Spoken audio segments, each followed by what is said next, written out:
Hello, Sister Goons. This is Alex, and I'm here with my lovely girlfriend, Rawr! Rachel. She's eating pizza rolls because it's lunchtime right now. My food, no one takes. Alright, so basically, we've been working on this idea for a reboot of the Sly Cooper franchise. Now, basically what that means is we're following in the footsteps of Ratchet and Clank, basically. And especially with the most recent in that series, Ripped Apart, it's like they reference Sly. You can't tell me they're not gonna reboot it or make the next one. In fact, Sucker Punch even has leaks for a Sly Cooper 5. When will you be getting it out, motherfucker? We don't know. It's like I'm glad that there'd be some kind of continuation, but where do you go after Sly 4, which was Thieves in Time? You know, it's like Secret Ending. Sly was in Egypt. Okay, Sly was in ancient Egypt. No way back home or anything. So. Okay, my brain. Okay, if you know the Mummies, The Brendan Fraser trilogy. that one. You immediately think Sly Cooper fighting zombies with his staff. Mummies. Mummies, so fucking chicken brat. And technically, it's a cane. Technically, I don't. It's a creepy old man. So anyway, so this is a non-scripted video. Think of it kind of like a vlog in a way, but we will be discussing some of the things that we would change for the Sly Cooper series when it comes to like a script and gameplay elements, things like that. Sly! God damn it. I'm sorry. Okay, first of all, I know about Sly for two reasons. One, him. And two, one of my Aunt Melanie, who used to play it, and she let me do it the first game. First game, literally, first thing I hear is, Sly, do you read me? I'm like, are you yelling or whine or just being a bitch? What are you? Okay. So, well, I'm sorry. Well, speaking of which, let's actually start with by running down the first game's actual gameplay. You know, it's like so. Sly's first game can be considered Crash Bandicoot, but with a hook, right? Because I mean that's kind of what it was. It was corridor-based level design, just reworked a little bit into like having Sly's cane, right? That's and even down to the whole one-hit wonder he was, because one hit and an instant life loss. Unless you had a... Sorry, I thought that was my phone for a minute. No fun. But like, unless you had like 2 Lucky Charms, Sly would lose a life. That would be the first thing. Yeah. When you first thought of Crash Bandicoot, I'm like thinking, so kind of like Mario Kart, but with those trying to copy off it. Wait, Crash? No, like Mario, kind of like that. When you said it's like it was like an off-brand Crash Bandicoot. Well, no, like in terms of 3D platforming with animals, Crash was like the biggest thing at the time, and he was technically based off of Sonic because he was the most popular animal protagonist. Yeah. Anyway, so you could run, jump, whack enemies with your cane, collect coins for Lucky Charms and extra lives. So basically, kind of like a mix of either Sonic or Mario, depending on which one you wanted to go with, along with a couple, not a lot, but a couple of different gameplay elements, such as the speeders and Bentley, uh, things like that, like like like you know the term jack of all trades but a master of none. Yeah. That sort of applies with Sly. It's good as a platformer, and it can work.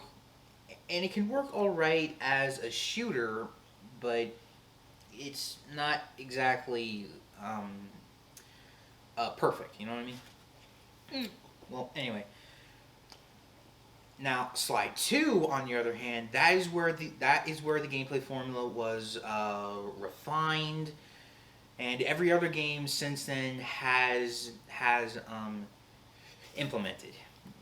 For example, a health bar. Sly can take multiple hits before actually dying. Lives are no longer a thing. Camera ops, because of the Binocucom, which was like their binoculars basically, but also served as like a comm device, like I know. Batman's cowl in a way. Mhm. What did you have to say, babe? Right now in my head, I'm just like, yes. Yes. Excellent. Release the hounds. Release the hounds. I see you have your running shoes on, neighbor. That's a good thing. Anywho. So, basically, for our idea of a Sly reboot, we would do a Sly 1 built with the newer mechanics in mind. Like Sly would obviously have a health bar and would take multiple hits, but the enemies would also take multiple hits as well, because back then you could kill them in one swing, whereas in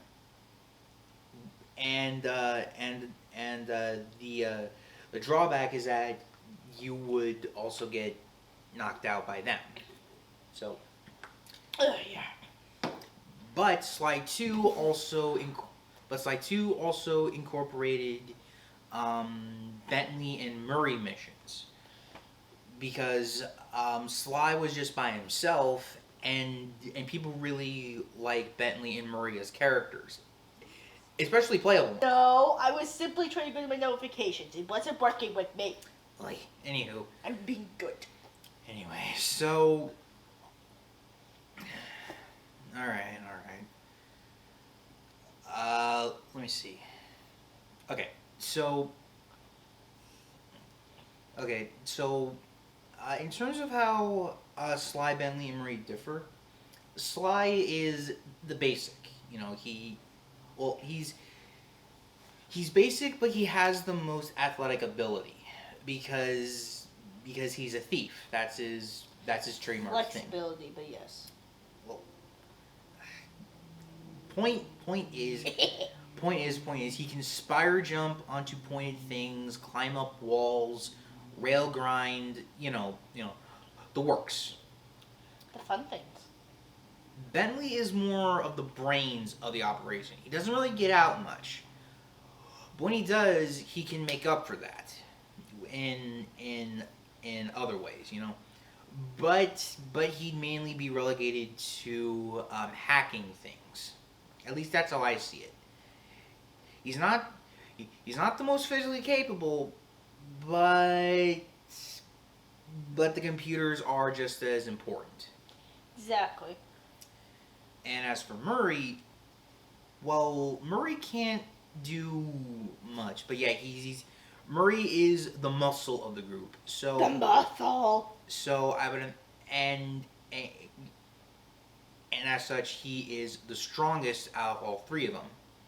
So Murray, I would imagine, have two bosses. Like, like, like Sly would have a majority of bosses, but Murray would only have two. Yeah. So let me think. But with Bentley specifically, I did want to make him his wheelchair self, as in from Sly 3 onward, because I think that adds a little bit more personality to him, and plus come on, we all recognize Bentley because of the wheelchair. Yeah. You know, I feel like with Murray, if we were to do his voicing, he had like a annoying Brooklyn something accent, you know. And Murray is also known for his deep growly voice. So, it's like, the Murray is always on, Bentley. Sit. That's how he normally talks. Yes. But I didn't want to lose that, although I do kind of like the Jersey accent. Yeah, but, if you make the Jersey accent deeper, let's say you could do that real quick. Well, I mean, first of all, you need to know what a Jersey accent is, right? Yeah, I do. But then you make it deeper, and it's like, whoa, this is not really that good. It's like a... Okay, it could either be a Brooklyn accent too, you damn nut. No. It's like Murray. I feel like the kind of voice Murray has, I think, is good. Okay, well after that little incident. Well, I'm sorry. I'm making a joke, man. Okay, so as I was saying, Murray's voice, I think doesn't really need to be changed that much, you know? No. Because that's who Murray is in the field, you know.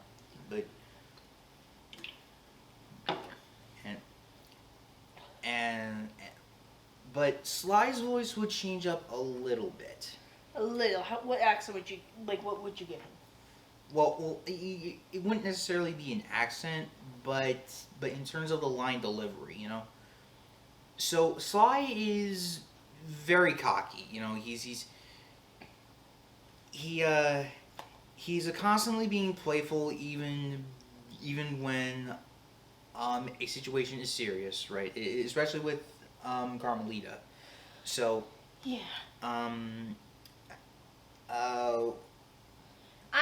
But like I would have his actor give a little bit more energy to his performance, like because in the original he's like very soft spoken, like he's in his parents' basement, like he's in his parents' basement, trying not to wake them up, recording his lines at the middle of the night. Yeah, it's like think of Mega Man 8's voice acting. No joke. Like that's what I literally get from that. But yeah, it's like think of Sly 4's energy, something like that with a younger Sly. Yeah. Not necessarily the same voice actor, even though he does a fine enough job. I still think that he needs more energy for that performance. But yes, Bentley, I hear you. Dial it back a little, will ya? Well, I was thinking yes, Bentley, I hear you. Dial it back a little, will ya? You know, because not to say that we're voicing it. Hell no, we. Wait, no, I can't do a guy's voice to help me. No. I'm saying we are not going to be voice acting in it because we're not professionals. Technically. Anyway, so that's the main trio down. Would you like to go for Sly's love interest next? Who? Don't do that. Why not? We're on YouTube. Okay. So, for those of you new to the Sly franchise, Sly has an on and off relationship with a cop called Carmelita, and she takes her work seriously. Like any thieving going around, and Sly is there, she will instantly connect him to what's really going on without actual evidence. Yeah. She's infamous for having her voice change every single game. Like, boy, girl, honey, why? Ooh. Probably because of voice acting, you mean? Okay, every voice actor will have to change once in a while. But changing it every fucking game is gonna drive me nuts. And honestly, I think that the worst was 3. It was too heavy on the Latina accent. Way too heavy on that. Sly 2 was all American. Sly 1 was actually pretty good, and Sly 4 I think is very underrated. I think that is a tie between first place. At least that's what I believe. The voice actress in that game is an amazing voice actress. She was the voice of Vicky in Fairly Odd Parents. I believe Sam in Danny Phantom. And she's been in a ton of stuff, okay? So we have been in a ton of stuff. we have a list. The list keeps going on. But see, it rolled onto the floor. It's not my fault. But I did want Carmelita to be playable in one particular area. That would be during the end game. Yes. Because she was already playable like twice in Thieves in Time where you were actually three times. You were on a boat to rescue the main gang in that game. Next was the same world, but you were on a train.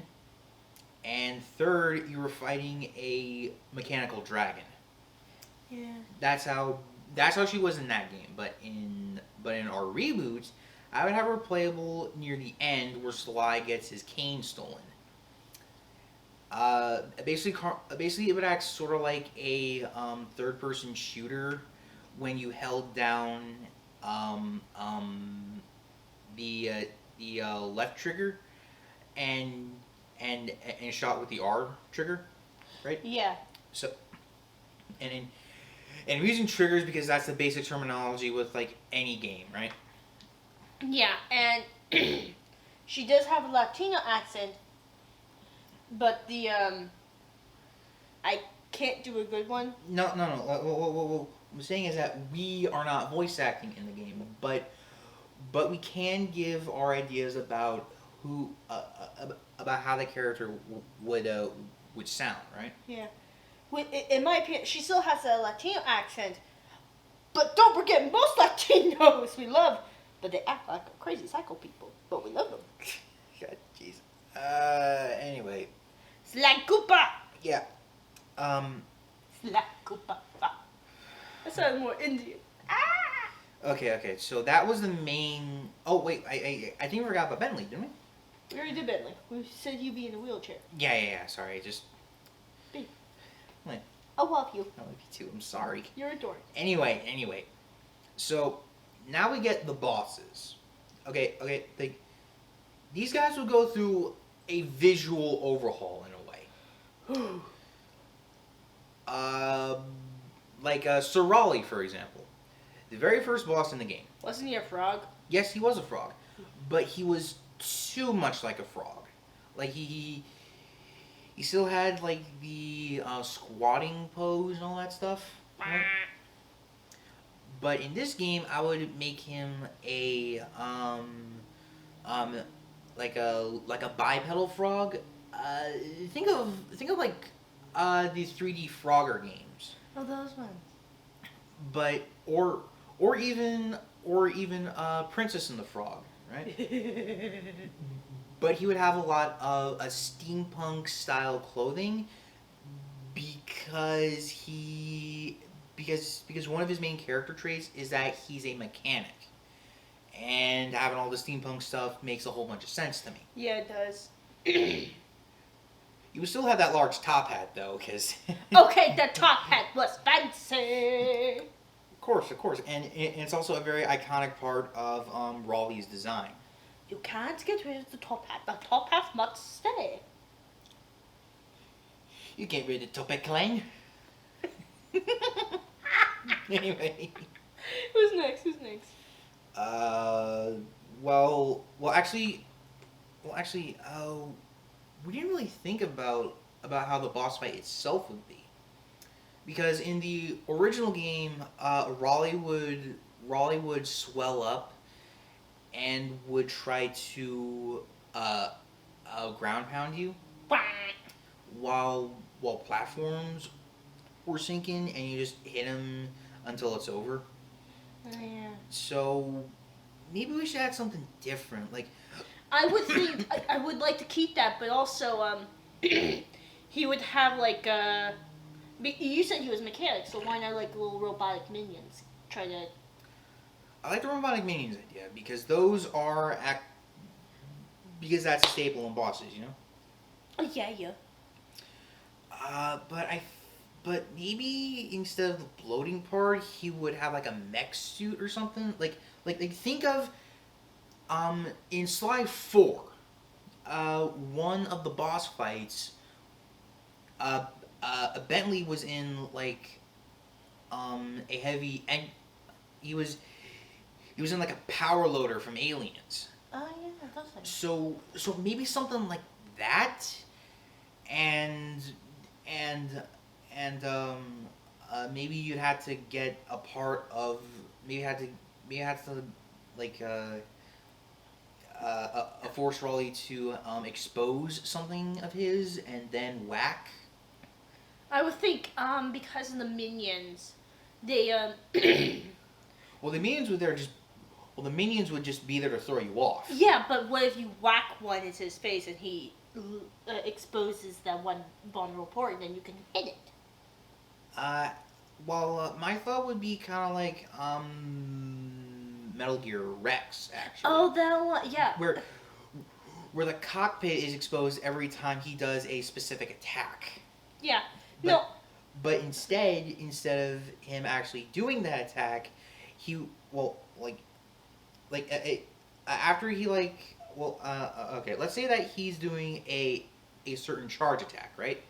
Yeah. And he crashes into a wall, exposing the cockpit, right? Yes. So maybe something like that if we go the mech suit route. Yeah. Because I'm already visualizing it right now, and it's pretty awesome. I can see, yeah. Okay. Sorry. No, it's alright. That's what these videos are for. Okay. Okay. Next up is Mugshot. Now, isn't he the dog? Yes, Mugshot is a dog. He he's a bulldog. Well, he kind of looks like one, yeah. Just although with my version of Mugshot, I would have him be the runt of the litter and have him and basically pull a page from a Tough Puppy, where he'd be a mix between a lot of different dog breeds. Yeah. Like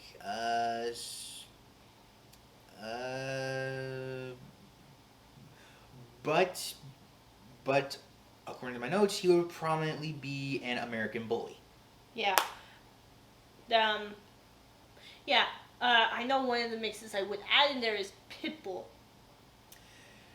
Because you love pitties too much. Okay, I love pitties, so what? Judge me. I like pitties too. They're so cute.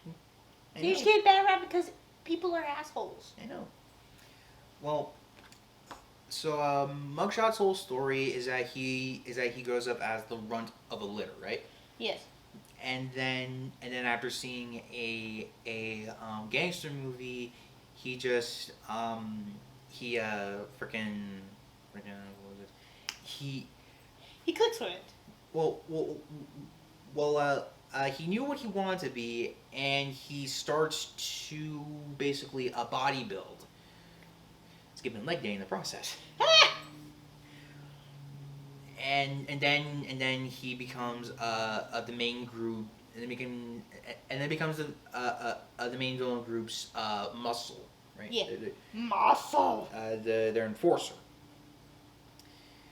But he's not too bright. You will. Typically, that's how it goes. The muscle of the group is not the smartest guy. No, he's not. But Mugshot's still pretty funny. It's like you know that Thievius whatchamadingus had a lot of pretty pictures, but way too many big words. Way too many big words. I don't understand too much. You know. So just letting me have it then? Are you kidding me? You break into my turf, beat up my boys, and steal what's mine? Let's rock. Let's rumble, bitch. You know, that's Mugshot. And I think that's why he's the most recurring enemy in Sly. Like he was in Sly 1, he was in Sly 3, and it was in an animated trailer for Sly 4. Come on. And he's even mentioned sometime off screen even. So yeah, this is worse than Mugshot, man. But anyway, Mugshot would be Murray's first boss. Yeah. Because Murray is built for brawling. He can take on the small fry, the medium guys, and especially the big guards, right? The big flashlight guards. Those guys. And with someone like Mugshot, this is his perfect boss. Yeah. Yeah, but in the original game, Mugshot could only be defeated if you reflected light to crystals on the floor. Yeah. That was kind of weird. So instead, it would just be more of akin to Rajan from Sly 2, in where it's basically an arena where enemies come down and they can give you money or health, and they're kind of meant to throw you off a little bit from Mugshot. Yeah. The next one is Miss Ruby. Oh yeah, Miss Ruby. She goes through the biggest change in this one, because in the original she is like an alligator or a crocodile. We made her a snake. Yes. In this one, we made her sort of like a naga in a way, but actually. Think of a human torso. The lower body is a snake, along with the neck and head. Yes. So. And she would do. She knows a lot of voodoo. Yes. She is a voodoo. She is a voodoo priestess. Yes. In other words, a wicked witch doctor. Huh? Yes. She does voodoo magic, and for her boss, it was initially just a game of Simon Says, like beat, bang, voodoo, you know. You know, you had to time everything just right. But if we're going with the snake enemy, what do you think would have been a good?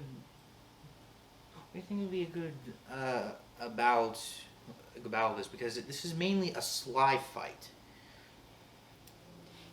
Yeah. No. I would say. Be like a platforming boss. Yes, and obviously you have to try to get rid of the voodoos in her hands. Well, no. Voodoo is a type of magic. It is, and I feel like she would make a Sly voodoo doll. Maybe. And she would use it to make it difficult for him. You have to knock out the voodoo out of her hand, pretty much. But it also make it tricky for the player, because if Ruby is controlling everything that the player is doing, then then I feel like it'd be virtually impossible to beat her. Yeah, well, it also depends on what type of snake we're gonna make her. Well, since we're making it in Africa, I was thinking maybe a black mamba, Okay. where it's also very poisonous. So Better idea. It would be a platforming, but you have to dodge her venomous spit. That thing. okay, venom magic. That thing with voodoo. Okay. So See, I'm not good with words, so he's helping me. Poison style magic, but incorporating the rail grind, which is what you get from beating Mugshot. Exactly. Well, alright. Well, other than that, there's not really a whole lot that changes from her level because there's not really much that you can do to improve on it all that much. So Yeah. Then we have Panda. Panda King. yeah, the Panda King, and he is actually Murray's second boss battle, and his final one actually. Aww. Well, final hand-to-hand one. Yay! Because Murray. Because fun fact, a lot of Murray's special moves revolve around fire, and Panda King is the only one prior to Murray who was able to do that. So I think that if he did come back for future games, it'd be nice to have that kind of a student-teacher relationship between the two. Yeah, I feel like after the fight, Panda King would deeply respect Murray for his fighting. Oh yeah. Like, but in terms of the fight itself, I do want it to be similar to the boss battle in Sly 1 and the homage to Sly in Sly 3, where you went inside of Panda King's mind. Ooh. But have it revolve a bit around Murray, like almost make it like to sort of like a sumo match in a way, where you need to gain a bit more ground than Panda King. Because he has his fiery wheel, palms of thunder, and looming chop. Those are the three main moves he has. And I'm also gonna keep the fact that he says the moves out loud because goddamn it, I love that detail. I mean, yeah. But Murray would just have his punches and his thunder flop. Right. So yeah, I think that would be a better idea for a boss battle specifically catered to Murray and Panda King. Yeah. But then we got the most recognizable antagonist, Clockwork. So, Clockwork is said to be a robotic owl, right?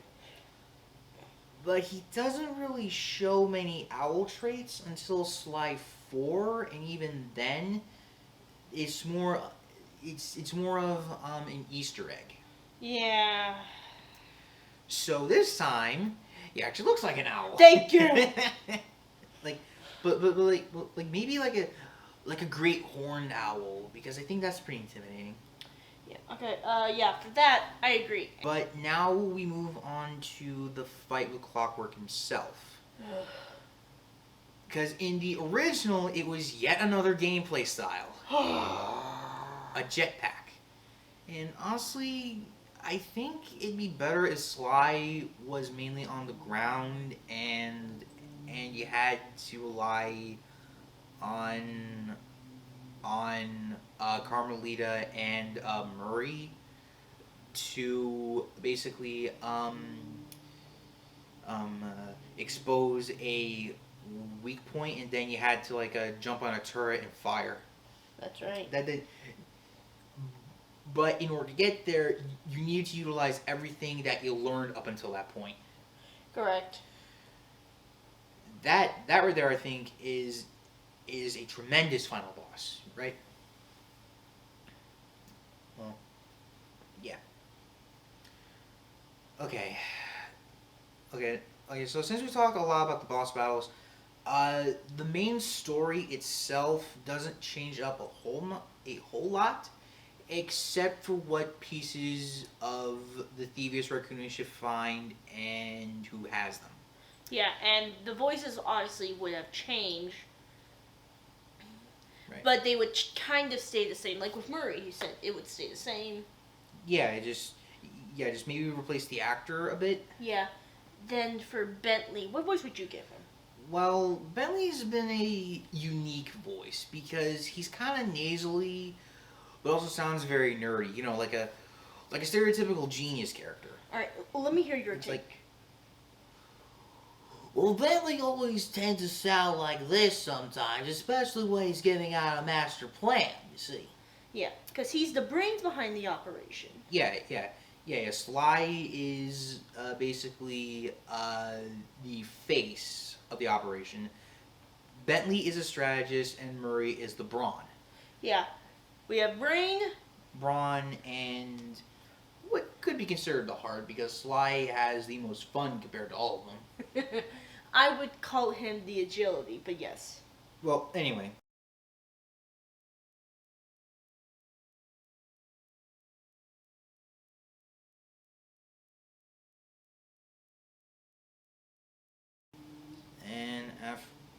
But they're okay. So now let's talk about some of the other gameplay elements.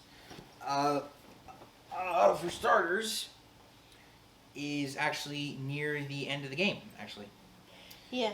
it's the beginning of the final area with no wait, final level beginning area with where we actually get to control the Cooper van with Murray behind the wheel. Because Murray's been the group's driver. So, basically, I wanted this to be like Batman Arkham Knight, where the van essentially had a regular mode and a battle mode. That sounds awesome. Well, in the original game, Clockwork, a Panda King section of the Thievius Raccoonus, it actually held stuff about Otto von Cooper, who was a Sly's mechanic ancestor. Like he was he relied on tech and stuff. So Yeah. yeah. But I still kept that here, but in a more compact way, so to speak. And Like- it's not bad. Oh. Alright, so I guess that's all we have for the characters and the boss battles and stuff. Yeah. Is there anything else we should do? Like music? Not that top of my head. Because, to be honest, I think the music should just... I thought the music should stay the same. I thought that was me, my brain. Okay, well then, I guess this is gonna do it for us then. If you guys did enjoy the video, please be sure to leave a like and comment in the boxes down below, letting me know what you think about this potential Sly reboot. And also, please, I implore you, subscribe and hit the bell. Hit the damn bell. Ring the ding ding. Hit the damn subscribe button. Ring the ding ding. Ring the ding ding. I will see you in the next one, Session Dragoons. Until then, Bye-bye. reach for the stars. Bye. Oh my god, I'm gonna edit that out. I got it. I will be back. Oh shit.